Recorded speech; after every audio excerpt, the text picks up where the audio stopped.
환자분들은 모르시니까 그냥 불편하게 평생 쓰시는 거죠. 두 개의 틀니를 보면 완전 같아 보이잖아요. 근데 이 두 개 중 한 개는 완전히 다른 틀니입니다. 진짜 불편해서 못 쓰거든요. 제가 오늘 욕먹을 각오하고 달려드리겠습니다.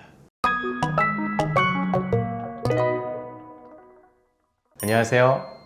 17년차 치과의사 이석은입니다. 틀니 같은 경우는 본 뜨는 게 굉장히 중요한데 이 본을 누가 뜨냐에 따라서 차이가 굉장히 많이 납니다. 다른 보철물은 본 뜨는 방식이 누가 떠도 약간의 차이는 있겠지만 최종 모양의 차이는 거의 없거든요. 틀니는 누가 본을 떴냐 누가 만들었냐에 따라서 크기부터 디자인 모양 이런 게 다 다르기 때문에 어떤 틀니는 구역질도 심하고 너무 아파서 식사도 못하는 틀니가 있는가 하면 어떤 틀니는 너무 만족스러워서 편하게 식사하시고 잘 떨어지지도 않고 하는 틀니도 있는 거죠. 치과 가면은 많이 해보셨을 텐데 이 알지네이트라고 해서 고무 같은 걸 이렇게 믹스를 해서 트레이에 담아서 환자분 입에 이렇게 넣어서 본을 뜨게 되는 건데 이때 트레이를 어떻게 안착하냐 그리고 안착시킨 상태에서 근육 운동을 어떻게 시키냐 이런 거에 따라서 본의 질의 차이가 엄청나게 많이 나게 되는 거죠. 틀니가 어디까지 연장돼야 되는지 어디는 가지 말아야 되는지 이런 것들을 본을 뜨면서 다 인기를 하는 건데 잘못된 본을 가지고 틀니를 만들게 되면 인기가 안 된 본을 가지고 기공소에서 작업을 하다 보니까 그냥 기공사의 감각에 의존한 디자인이 나오게 되는 거고 그러다 보니까 잘 안 맞는 틀니가 나오게 되는 거죠. 환자들도 그 불편한 틀니를 가지고 힘들게 식사하고 있는 게 현실이죠.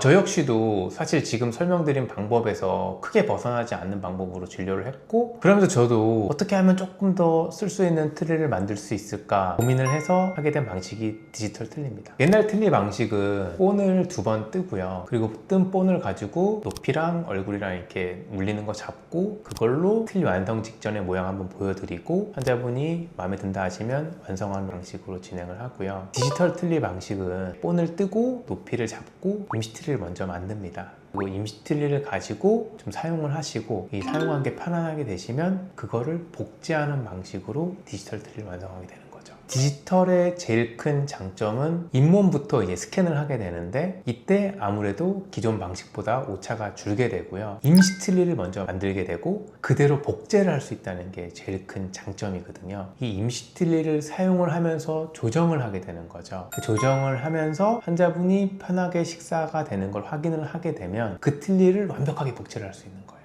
이 방식을 기존 아날로그 방식에도 가능할 수 있지 않냐 이렇게 생각할 수 있는데 이게 안 돼요.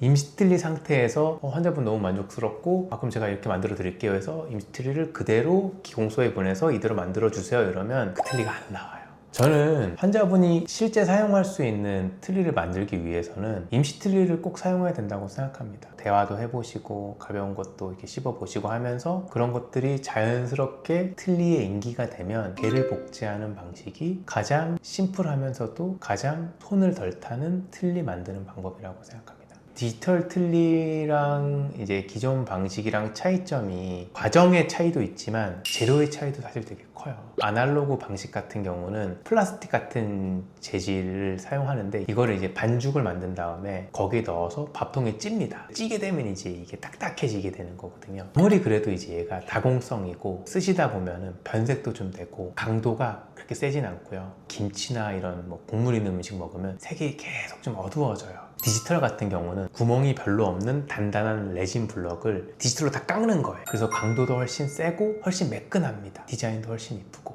디지털 틀니 같은 경우는 훨씬 밀도가 높은 레진을 깎아서 만들다 보니까 변색 면에서도 훨씬 뛰어나요. 그래서 친밀성까지 했을 때 더 뛰어난 점이 되게 많죠. 한 가지 장점을 조금 더 추가를 하면 디지털이라는 게 이제 정보가 다 데이터에 남아있다 보니까 그러면 안 되지만 혹시 틀니가 깨지거나 부서지면 미리 전화만 주시면 만들고 있을 수 있어요. 데이터가 다 남아있으니까. 그래서 그런 부분에서 장점이 좀 많은 것 같습니다.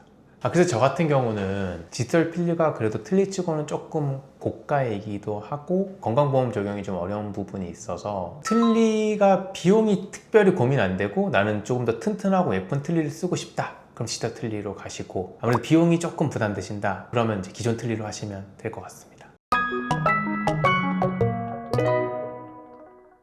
불편한 틀니랑 편한 틀니랑 뭐가 다를까에 대해서 설명을 좀 드렸는데요. 틀니를 쓰고 싶으신데 기존 방식으로 너무 힘들어하셨던 분들은 디지털 틀니 또는 디지털을 활용한 일반 틀니를 한번 사용해 보시는 것도 좋은 선택이 될 수 있을 것 같습니다. 혹시 충청도 지역에서 틀니로 좀 고민하셨던 분들 중에 지금 설명드린 디지털 틀니에 관심이 있으신 분들은 저희 병원으로 연락 주시면 친절히 알려드리도록 하겠습니다. 지금까지 17년차 치과의사 이석은이었습니다.